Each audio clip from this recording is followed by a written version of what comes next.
ternyata tidak hanya satu kali ini melakukan, tapi ada beberapa kali dia melakukan. Untuk mengetahui perkembangan kasus ini kita sudah terhubung dengan Kombes Hendra Rohmawan, ini Kabid Humas Polda Jawa Barat. Selamat siang Pak Hendra. Pak Hendra, terima kasih banyak atas waktunya. Ini kabarnya Pak Hendra juga sedang dalam perjalanan ya Pak ke rumah sakit, betul ya Pak? Iya. Oke. Ya, betul. Terima kasih Pak. Yang ingin saya tanyakan, gimana Pak? Dengan siapa ini? Dengan Reza Pak. Reza, gimana? Oke, iya Pak Hendra, ini terkait dengan update kasus calon dokter spesialis yang perkosa keluarga pasien. Seperti apa perkembangannya dan betulkah kejahatan ini bukan yang pertama kali dilakukan oleh pelaku atau ada kemungkinan ada kasus lain yang mungkin belum dilaporkan oleh para korban Pak? Baik, tadi kami barusan juga bertemu dengan pihak dari rumah sakit di Mapolda ya. Kemudian kami ada diskusi dari perkembangan dari hotline yang memang sudah kita buka juga dari Subdit PPA Polda Jabar, tapi juga kami menerima masukan juga dari Rumah Sakit Hasan Sadikin hasil koordinasi setelah menghadap Kapolda. Mereka menyatakan bahwa akan ada lagi korban yang melaporkan ke rumah sakit dan dari pihak rumah sakit nanti akan mengakomodir untuk difasilitasi untuk lapor ke polisi di Polda. Nanti akan kita terima manakala mereka sudah ada laporan dari Polda. Oke. Nah, di sini diambil kesimpulan bahwa yang bersangkutan ini ternyata tidak hanya satu kali ini melakukan, tapi ada beberapa kali dia melakukan. Dan ini alhamdulillah terbongkar kasusnya dan dilaporkan pada tanggal 18 Maret tadi dan kita bertindak dengan cepat sehingga tanggal 20 kita sudah tetapkan dia sebagai tersangka. Demikian. Oke, berarti ini bukan hanya sekali dan alhamdulillah terungkap seperti Pak Hendra sampaikan lagi. Tadi ketika memang ada korban lainnya, bagaimana caranya ketika polisi ingin mengungkap kasus ini Pak dengan indikasi ada korban-korban lainnya yang didapat?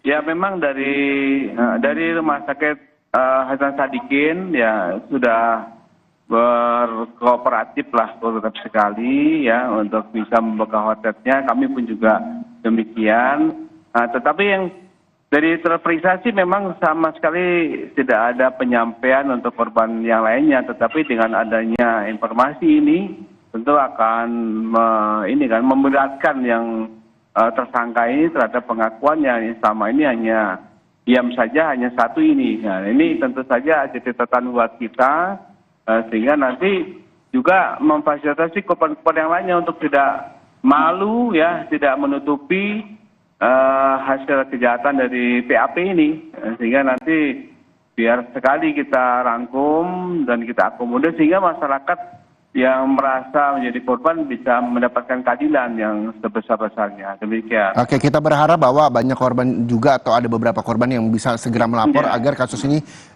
bisa secara terbuka terungkap begitu ya Pak. Tapi kemarin juga Pak Hendra sempat mengatakan bahwa ada indikasi pelaku ini memiliki kelainan perilaku seksual. Namun jika iya, Pak Hendra, apakah mempengaruhi hukuman yang mungkin akan diberikan nantinya kepada pelaku Pak? Ya memang kami sedang mendalami dan nanti menunggu hasil daripada ahli ya, dari ahli menyatakan memang itu harus secara resmi dan legal, ahli yang nanti menyampaikan itu.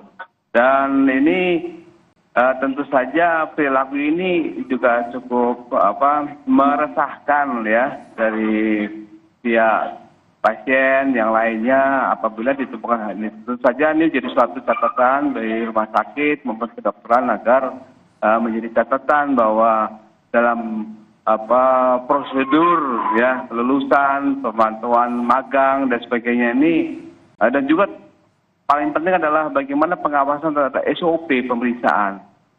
Di luar jadwal, kemudian sendiri, tanpa ada pengawasan lainnya jadi catatan. Dan nanti akan tentu saja akan jadi bentuk kerjasama yang baik ini antara rumah sakit, universitas, ya terhadap kejadian ini agar tidak timbul lagi korban-korban yang lainnya. Demikian. Ya. Pak Hendra, terakhir, Pak Hendra ini kan sedang perjalanan menuju rumah sakit. Bentuk komunikasi apa yang sampai saat ini juga masih terjalin dengan pihak rumah sakit untuk mengungkap kasus ini, Pak Hendra? Ya, Jadi memang tadi kami lebih cenderung tadi ketemu langsung ya. Mereka sangat menyesalkan dan harapan beliau dari rumah sakit ini memang cukup banyak ya dalam melaksanakan pengawasan dokter magang ini dan tidak hanya satu jurusan yang penyampaian. Dan dikatakan tadi hampir tiap tahun itu kurang lebih 1.500-an orang ya, utamanya dari universitas tertentu ini bekerja di Hasan Sadikin. Nah tentu saja ini mereka menyampaikan kepada kami ada bentuk kerjasama, pengawasan dan sebagainya untuk ke depan lebih bagus lagi dalam pelayanan kepada pasien maupun juga keluarga pasien yang mendampingi di rumah sakit. Demikian, Pak. Baik, terima kasih Pak Kombes Hendra Romawan, Kabid Humas Polda Jabar atas waktunya bersama Sapa Indonesia Siang di Kompas TV. Sama-sama.